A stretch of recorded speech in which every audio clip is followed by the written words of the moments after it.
The Panos Skordi Encounter.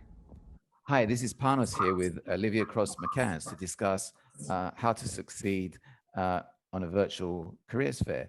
Olivia is the Associate Director of Employee Relations at University of Wisconsin, Milwaukee. Welcome, Olivia. Thank you for having me, Panos.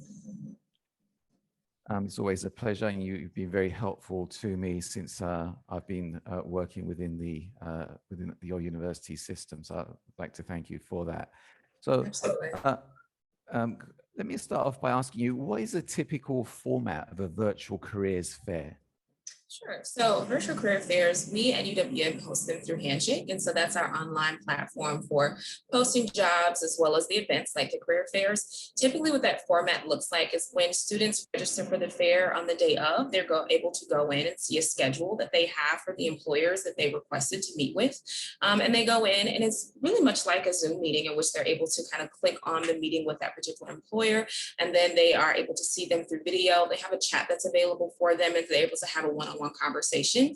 Handshake also offers employers the opportunity to host group sessions for their career fairs in the virtual landscape. So what that looks like is that they will have about 1, 2, 3 different group sessions, and they're about 30 minutes long, and multiple people can attend them. So whereas you may meet with someone one-on-one and you can kind of talk to the employer about your interests and your skill sets, in a group session, it's going to be the employer talking to a large group of students who may be interested in that organization, just really learning about what the organization is, what do they do, and the opportunities that they offer. Okay. So what would you say are the similarities in preparing for a virtual versus a face-to-face careers fair? So the similarities are definitely going to be wanting to make sure that you have an elevator pitch, right? And so that's that kind of 90-second spiel that you might give about yourself. What are some of your core interests, what your major is in, maybe some of the things that you've done outside of academia, some experiences that you might have, just so that the employer has a little bit better idea of who you are. Like I mentioned before, you have the opportunity to speak to them one-on-one. So you want to make sure that you prepare that, right? So that you're able to kind of get that conversation going.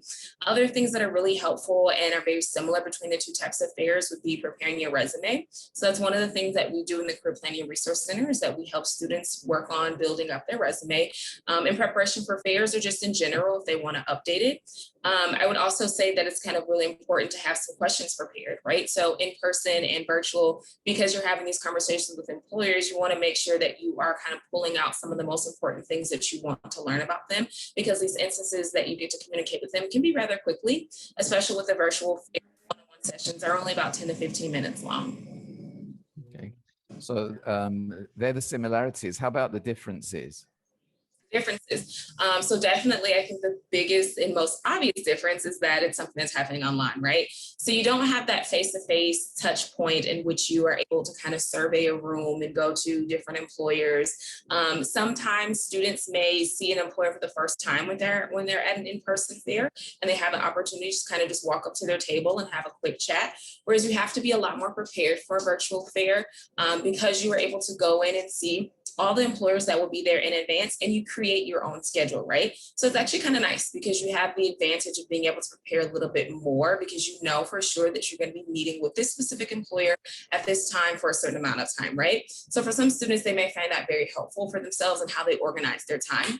I would definitely say some other differences is how you would have yourself set up. You want to make sure that you are in a place where the space is quiet. You can give your full attention to the conversation that you're having with the employer, which may not always be the case when you are in person, because there's a lot going on. There's a lot of different people that are there, a lot of different employers that can kind of grab your attention. Sometimes you're having to wait in line to speak with an employer. So it has a different bit of a feel for it. So virtual career fairs do have their advantages. So how do you actually? Yeah, they do, and it's great that there has been some benefits through this pandemic. I know a lot of negative things have come from it, but there have been some things that we're learning, that how we can have virtual careers fairs and various other things that we can do virtually, which has actually been quite helpful. So how can you stand out in a virtual environment?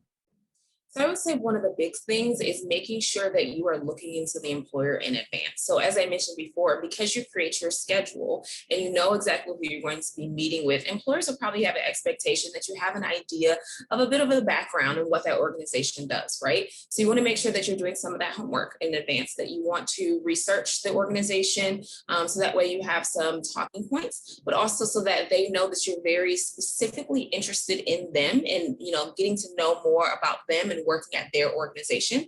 It's also, like I said, very helpful to have a resume prepared. In the handshake chat that you have with the employer, when you have that text box, you're actually able to exchange an email with them. So you can follow up with them and send a resume right away. So I think that's something that'll definitely make sure that you are standing out. You also want to make sure they're dressing appropriately, right? Just because it's virtual doesn't mean that we don't want to show up in a more professional way and that we're kind of wearing that business or business casual dress attire. I know a lot of times during the pandemic, we have gotten a little bit casual, but you are still kind of putting yourself out there for a potential experience with an employer. So you want to make sure that you're holding yourself to that regard.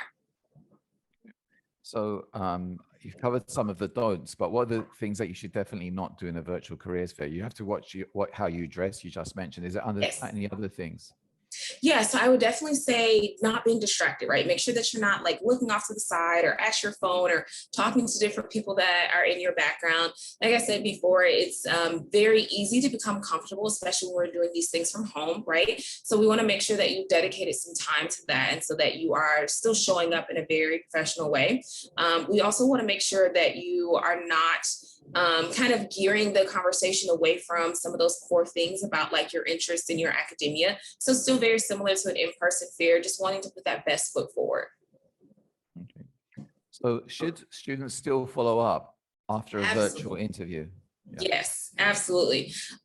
Regardless of whether they're in person or virtual, that follow-up is something that is very crucial for employers. It is the continuation of the connection that you originally made, right? And it's also going to show that employer that you're truly interested, that you value the time that you had with them and to speak with them about those opportunities, and that you're committed to the process. And actually, employers are more likely to kind of make that reach out and look at those applications a little bit more for students that are reaching out. It kind of jogs their memory of the conversations you had, because of course employers are speaking to quite a few students, just like the students are speaking to a lot of employers. So it's another way to make yourself stand out is to follow up, right? To show that you have that interest in that particular organization. You might even want to reiterate some of the things that you all talked about, remind them of some of the skill sets that you have and the interests that you are, looking for in their particular organization. So sending out that follow-up email, taking advantage of exchanging information before your session ends, it's really good as well.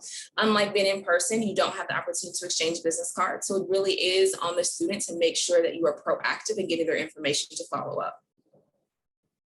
Yeah, I didn't even think about that you can't change business cards. That's good to hear that. Yeah. So any other tips on how to get the best out of a virtual careers fair that you haven't mentioned so far?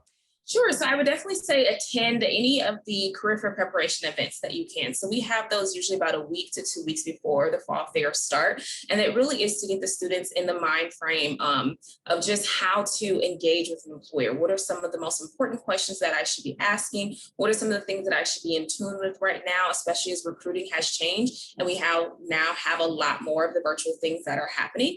That resume building that I mentioned, even having a cover letter prepared does not hurt at all, because most employers require at least a resume and a cover letter. So if an employer is really interested in you and maybe they're wanting to do some hiring on spot, or they follow up with you to apply for those positions, within a few days after the fair, you already have some of your materials together. So that would be really good for you to do before the fair. I would also say just continuing to kind of tap into maybe some of the mentors that you might have within your specific program, because they might be able to help you have a better understanding of what actual science employers are going to be looking for. Right? How can I best engage with them? So really utilizing all of the resources that you have, and it'll definitely show. Employers can really see folks who are taking the time to prepare in advance and who are kind of trying to put themselves out there to make these connections. Right. There's some great tips. Thanks for these tips, Olivia. We're going to include Olivia's contact details and some other descriptive information in the description at the end of this video. So this has been your host, Panos Skordi, on the Panos Skordi Encounter. Take care wherever you are.